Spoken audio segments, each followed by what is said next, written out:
Assalamualaikum warahmatullahi wabarakatuh. Jumpa lagi dengan Bang Nasti. Baiklah, sahabat-sahabatku petani sawit mandiri. Di sini Bang Nasti akan menginformasikan kepada sahabat-sahabatku petani mandiri yang berada di seluruh Indonesia bahwa di belakang saya ini adalah kelapa sawit yang tidak mau berbuah, karena kan di waktu penyeleksian bibit dahulu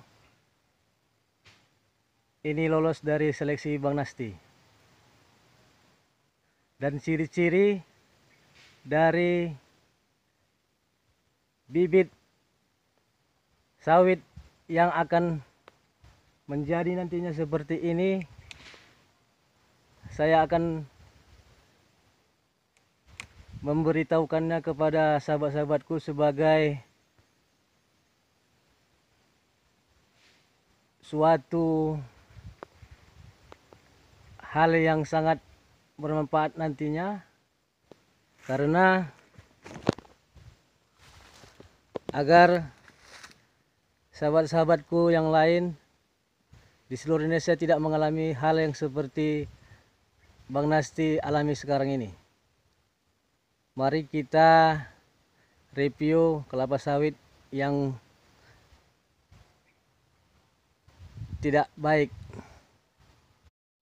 Bila kita membuat bibit kelapa sawit, yakni menumbuhkan kecambah kelapa sawit, maka hampir pasti akan ada yang tumbuh dengan tidak baik atau gagal. Meskipun asalan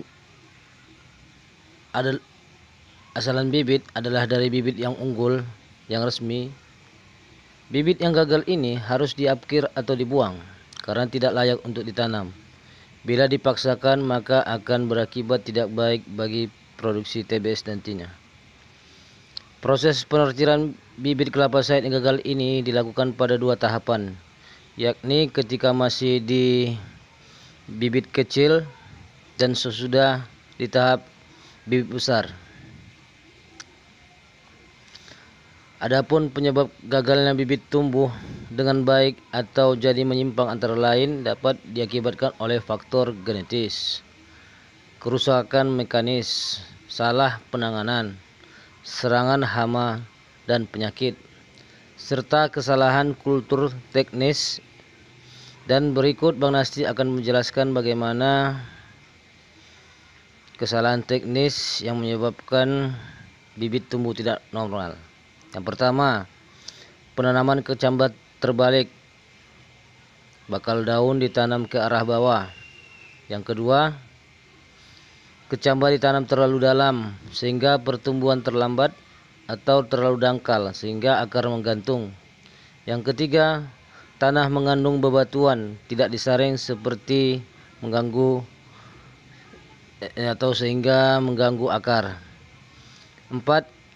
Tanah terlalu basah karena air tidak terbuang dari kantong plastik atau penyiraman tidak sempurna. Dan angka rata bibit yang gagal ini adalah di antara 6% sampai 15%. Dan semua bibit yang gagal atau pertumbuhan tidak normal harus dimusnahkan. Adapun ciri-ciri bibit yang nantinya akan menjadi seperti yang Bang Nasti maksudkan di awal video adalah yang pertama, anak daunnya sempit dan memanjang seperti daun lalang. Yang kedua, anak daunnya bergulung ke arah yang longitudinal. Yang ketiga, pertumbuhan bibit memanjang, tumbuh kerdil, lemah dan lambat. 4. Daunnya kusut, anak daun tidak mengembang, membulat dan menguncup. 5. Rusak karena serangan penyakit tajuk.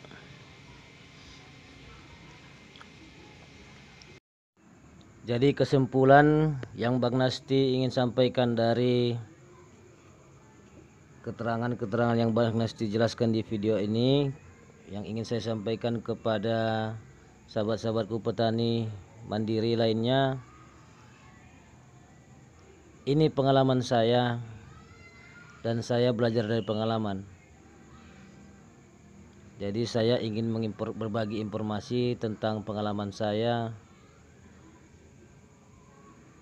tentang bagaimana memilih bibit kelapa sawit yang baik dan benar supaya menunjang produksi TBS kita nantinya.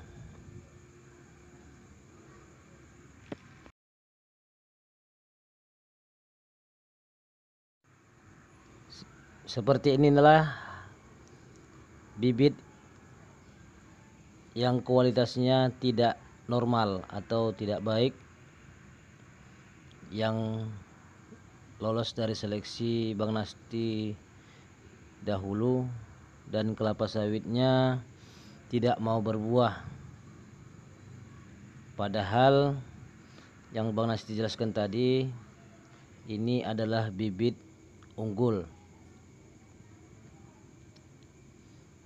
Bisa kelihatan bagaimana kelapa sawit yang tidak normal tadi atau bibit yang berasal tidak normal tadi. Seperti ini dia buahnya, seperti buah cengkeh, dan akan menimbulkan kerugian bagi kita nantinya.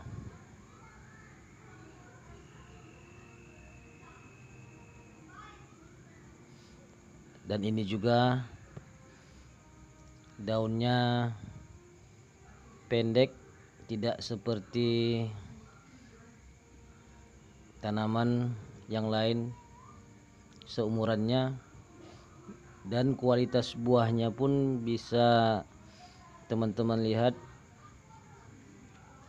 memang berbuah, tapi kalau seandainya ini diambil atau didodos atau dipanen, maka akan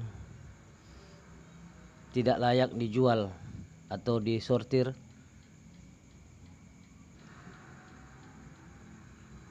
nantinya, dan bisa menimbulkan kerugian pada kita.